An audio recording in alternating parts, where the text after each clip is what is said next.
What's up, YouTube? It's your boy, Big Boy John 25. Every time I'm going to do my WWE Smackdown review and highlights to guys new. Hit that like button, share the video, and let's get started. Smackdown itself was a decent show. Alright, we get to the video package looking back at the WWE SummerSlam main event on Sunday. We saw Romen Reigns returns after the Fiend. Bray Wyatt won the Universal title from Braun Strowman. WWE producer Adam Pearce is backstage with several security guards telling them to be extra alert tonight. If you see something, say something. Pierce points to the office door behind him, showing that WWE Chairman and CEO Vince McMahon is in the house tonight. Pierce sends security on their way. Pierce knocks and walks into Vince's office. Pierce tries to fist bump Vince, but he's not interested.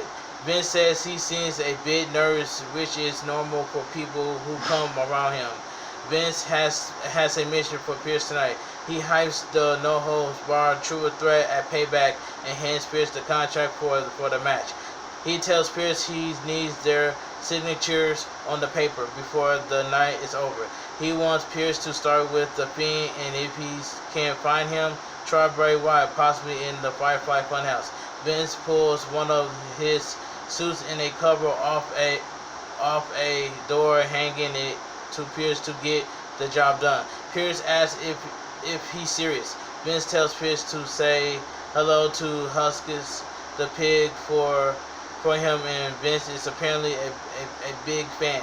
Pierce leaves to head out on his mission. We're live from the WWE Thunderdome at the Amway Center in Orlando, Florida, as Michael Cole welcomes us. He joins by Corey Graves. Virtual fans look on from their seats. We go right to the ring as new WWE Intercontinental Champion Jeff Hardy come out. We see how he won the title from AJ last Friday night. Hardy says it feels good to be standing in the Thunderdome. After what AJ did to his knee last week, he's lucky to be standing anywhere.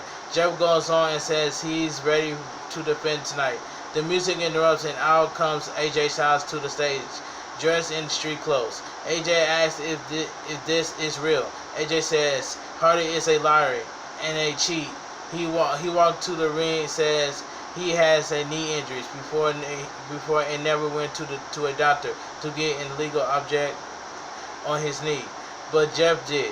AJ is referring to Hardy using the knee brace to beat him last week as he went for the Styles Clash. AJ Styles, Jeff had a plan all along and knew exactly what he was doing. Jeff knows how to play the system, he says. AJ says the same Dr. Jeff whining complained to now won't clear AJ to compete tonight, and it's all Jeff's fault. Jeff says that sucks for AJ because he was about to issue an open challenge to anyone in the back except for AJ. AJ yells at Hardy for taking advantage of the system. The referee tries to calm him, but AJ yells back that he won't shut up. Hardy ends up dropping AJ with a right hand. We go to commercial with Hardy standing over AJ. The WWE Intercontinental title match, Shinsuke Nakamura versus Jeff Hardy. This match was decent for what it was, so alright. Back from the break, SmackDown Tag Team Champion Shinsuke Nakamura is in the ring with WWE Intercontinental Champion Jeff Hardy to answer open challenge. AJ Styles is on commentary. The bell rings and Hardy takes it to the corner. He backs off as the referee counts. Nakamura ends up taking control and working on Hardy's arm. Nakamura's partner Cesaro is not at ringside. Hardy turns it around and works on Nakamura, focusing on his arm now. Cole says Hardy is wearing the knee brace again this week. Nakamura backs Hardy into the ropes and knees him. Nakamura with a headlock now. Nakamura drops Hardy with a shoulder. He runs the ropes, but Hardy launches him. Hardy with more offense and a neckbreaker on the mat. Hardy drops an elbow for a 2 count in the middle of the ring. Nakamura turns it around and takes out Hardy's knee. Nakamura keeps Hardy down now, focusing on the hurt knee. Cole says they asked Cesaro if Nakamura taking the open challenge means he's the more ambitious of the two. We see backstage video of Cesaro now. He says he stepped away from 1 second to get some champagne and came back to Nakamura's gone. He says no, Nakamura is not more ambitious than him, maybe more impulsive. Cesaro goes on and wishes a sarcastic good luck to his partner. Nakamura keeps Hardy down by working on his leg. Nakamura with a big kick while Hardy is on his knee now. Hardy catches a kick and drops Nakamura with a kick of his own to the gut. Hardy stomps and takes Nakamura to the corner. Hardy runs into a knee to the gut. Nakamura places Hardy over the top turnbuckle but missed the high knee. Hardy tries to suplex Nakamura from the apron to the floor. Nakamura counters and brings Hardy back into the ring, but his knee goes out. Jeff Hardy clothesline Nakamura to the floor, then kicks him back into the announcer table.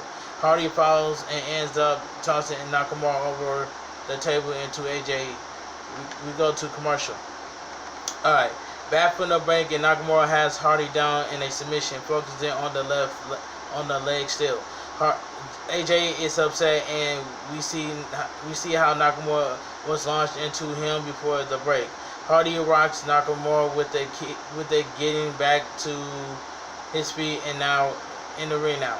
Hardy charges and drops Nakamura with a forearm and rallies and hits some of his signature moves, including the basement drop kick. Hardy with the splash on the mat for a close 2 count. They tangle and Nakamura drops Hardy, sending him into the corner. Nakamura takes Hardy to the top for a back suplex. Nakamura climbs up, but Hardy rocks him on the mat. Hardy nails a whisper in the wind, and Nakamura goes down. Hardy clutches his knee after the move from the top. Nakamura charge but runs into boots, blocking it. Nakamura slides under the bottom rope and hits the sliding German suplex. Nakamura goes to the top and he hits the flying knee for a 2 count. Nakamura waits in the corner and goes for the Kinshasa, but Hardy sidesteps. Nakamura blocks a twist of fate. Hardy blocks a sweeper. They tangle some more and Hardy hits the twist of fate. Graves and AJ accuse Hardy of using the knee brace again.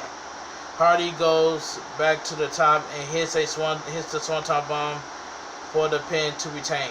The winner of the match, Jeff Hardy. Alright, after the match, the music hits as Hardy takes the title celebration. Hardy goes to ringside and taunts AJ at the announcer table. Hardy returns to the ring and poses in the corner, raising the title in the air as we go to replay. Hardy limps up the ramp as AJ yells at him from the ring now, threatening to take the title back. Hardy turns and raises the title in the air, but the music hits and out comes Sami Zayn making his return. Sami holds up the Intercontinental title belt that he had. He danced all around Jeff and taunts with him, telling him that is the truth. Sami says he's the real Intercontinental champion. They both raise their titles at each other as AJ comes walking up the ramp. Sami takes advantage of Hardy being distracted and levels him with the Hellebuck kick. Sami yells at Hardy, calling him a fraud as the crowd boos. AJ comes up to the stage as Hardy limps to his feet. Sami has left to the back. AJ tells Hardy that will own him soon. Hardy taunts AJ and raises the title again as his music hits. So I was so happy to see Sami Zayn back in WWE, because Sami Zayn never lost the Intercontinental title in the first place. Alright, let me continue. Still to come, the Firefly Funhouse. Back to commercial. Back from the break, a happy Sami Zayn is walking through the backstage arena when Kayla Braxton stops him. She asks him where he's been. Sami says he's all about righting wrongs and what's wrong. It's Jeff Hardy walking around claiming to be the WWE Intercontinental title as AJ Styles did before. Sami brags on winning the title in March and retaining it over Daniel Bryan at WrestleMania 36. Asks him why he hasn't been here to defend the title in the last 5 months. Sami says he has many reasons, many valid reasons why, and he doesn't need to explain. He goes on about being from Montreal, being a man of the word, and being a true Intercontinental Champion in every sense of the word. He speaks some in French and walks off. We go right to the Firefly Funhouse with WWE Universal Champion Bray Wyatt. He says he feels like something is missing. It's the Universal title. He has the title back, and none of those monsters with big nasty teeth can take it back this time. He changed his tune and gets serious, telling Roman that it's good to see him back. He changed his tune again as the doorbell rings. It's Adam Pearce dressed like a postman. Wyatt welcomes Postman Pearce, who has the payback contract in his hand.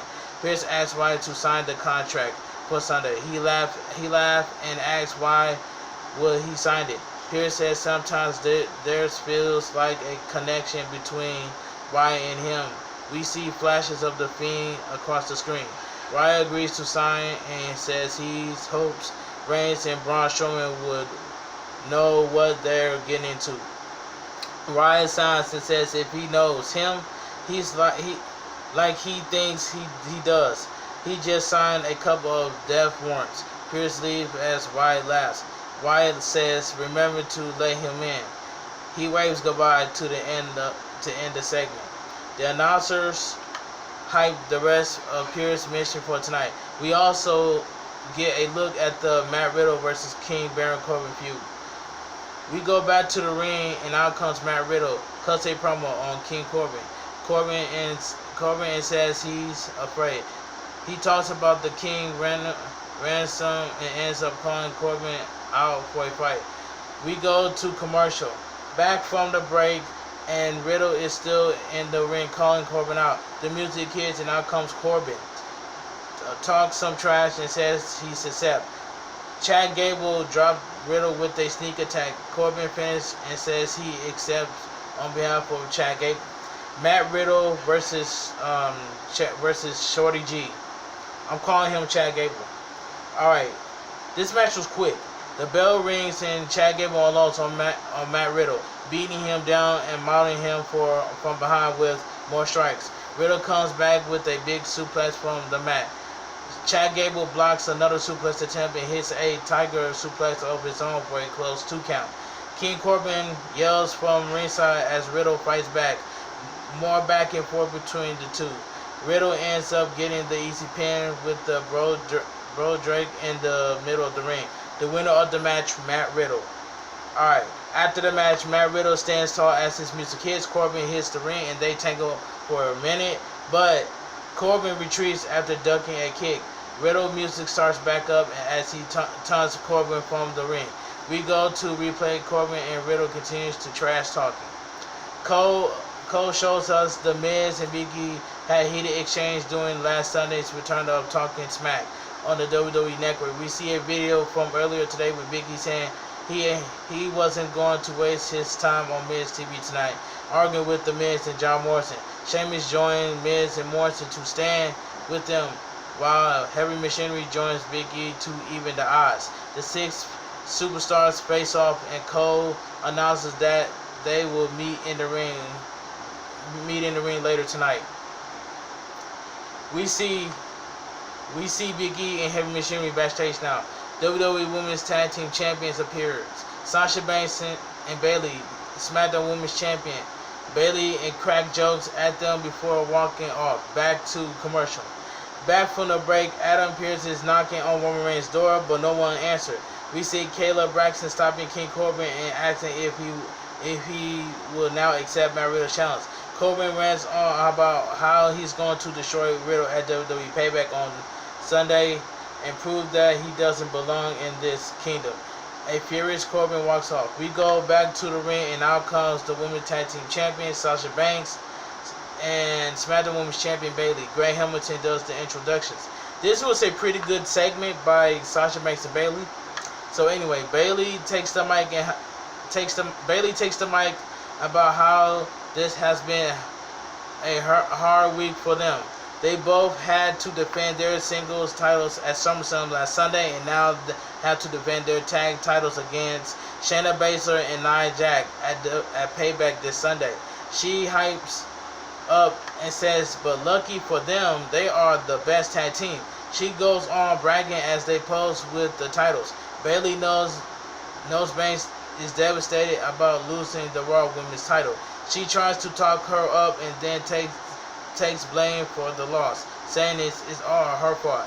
Bayley says she should have never let Asuka challenge Banks, but she saw Banks watching her with both of her titles and knew she wanted the same. Banks isn't impressed.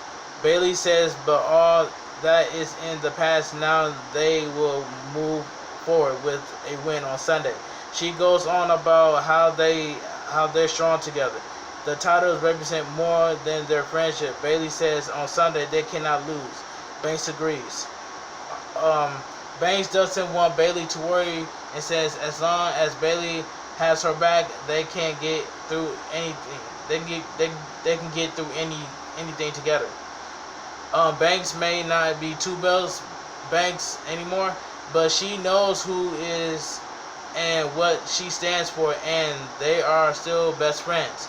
Baszler and Jack interrupt from the big screen. They go on about how they both dislike each other, but they hate Banks and Bayley more and will team with just about anyone to take their titles. The two sides continues trash talking, and Banks cuts a defend promo about how she would lead Payback with their titles, and they're not a you-know-what thing Baszler and Jack can't do about it. Banks and Bayley stand tall as the music hits. This was a very good promo. Sasha Banks needs to go hard on this one. So I'm predicting that Bayley and Sasha Banks is going to retain that Payback, but I could be wrong. But anyway, just like I said, I can see Bayley is going to screw over Sasha. It's going to screw Sasha Banks. Screw Sasha Banks. You know what I'm saying? That's just my opinion. Alright, Adam Pearce is backstage looking for Strowman, but so is Drew Gulag because he wants Payback.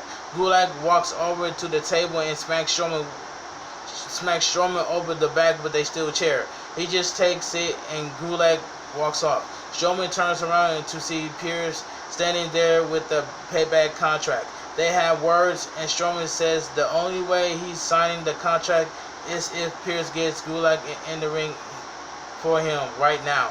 Pearce says that sounds like a plan. Strowman walks off and we go to commercial. Alright, back from the break and we see SmackDown Tag Team Champion Cesaro and Shinsuke Nakamura talking. Cesaro has a match with Kalisto tonight but needs to know they're a team. Sami Zayn walks in and is all smiles and happy about the trio reuniting. Cesaro and Nakamura are so sure. Nakamura says Zayn has been gone for months and didn't even give them a phone call. Sami admits he should have been more communicative, but he's sorry. Cesaro says say some things around and here actually changed for the better while Sami was gone. He says that was his plan, for them to come together, and then the proof is in the title win. Sami placed his Intercontinental title belt next to their titles and says he's going to hang out in this championship lounge. But Cesaro says they were having a conversation as the tag team when Sami walks in, and they would like to finish that conversation. Sami asks if they want him to go, and Cesaro asks please. Sami says that's okay because he actually has to go. He got so much to do. Drew Gulag versus Braun Strowman. This match sucks. This match is garbage. And the winner of the match, Braun Strowman. Okay, After the match, the music hits as Strowman makes his exit, marches up the ramp. Adam Pearce stops him on the stage, and Strowman signs the contract for Payback. Strowman shoves the contract back at Pearce in his chest and walks off as we go to replay. We see the Lucha House Party backstage. Kalisto says he learns from Lance Dorado's mistakes with Cesaro last week. He asked Dorado to stay backstage tonight and watch it how it's done. Kalisto walks off and Dorado isn't happy. Neither is Grand Metalik. Cesaro and Shinsuke Nakamura suddenly attack Dorado and Metalik from behind, laying them out. The SmackDown Tag Team Champions walk off. We go to commercial. Kalisto versus Cesaro, decent for what it was. The winner of the match, Cesaro. After the match, the music hits as Cesaro hits the ramp with Nakamura. Lucha House Party argues in the ring before leaving. Vince McMahon is backstage in his office when Adam Pearce walks in with the payback main event contract. He says he has the signature from The Fiend and Braun Strowman, but he keeps knocking on Romen Reigns' door, but he has no luck. Vince goes on and advises Pearce to go knock Reigns' door down. Vince talks more about Pearce knocking the door down to get an answer and tells him to go find out. Backstage. Back to commercial. Back from the break and Big E, Matt Riddle and Sami Zayn are announced for Talking Smack on Saturday. Kayla Braxton will host while The Miz will guest co-host. Alright. We go backstage and Tamina Snuka approaches Nikki Cross, who has a coffee mug in her hand. Snuka asks how Alexa Bliss is doing. Bliss shows up and hugs them both. Nikki is glad to see Bliss happy now. They know that Cross coffee mug is one Bliss gave to her recently. Cross points out how she hasn't seen Bliss wear their hair in pigtail in a while. She sees how some of the hair is twirled up, and she says it's not a good idea. Bliss says she was thinking of doing half and half. Cross says it will look good anyway, but she doesn't think it is a good idea because it reminds her of The Fiend. Bliss stares off in a second, and when hearing The Fiend's name, but snap out of it and tells Cross to be serious. Bliss goes on about thinking Cross was a good friend, but ends up smashing the coffee cup and says, "So much of that." Bliss storms off. John Morrison is backstage bragging to the Miz how hard can he kick. Sheamus walks up and they talk strategy for tonight's 6-man match. Their plan is to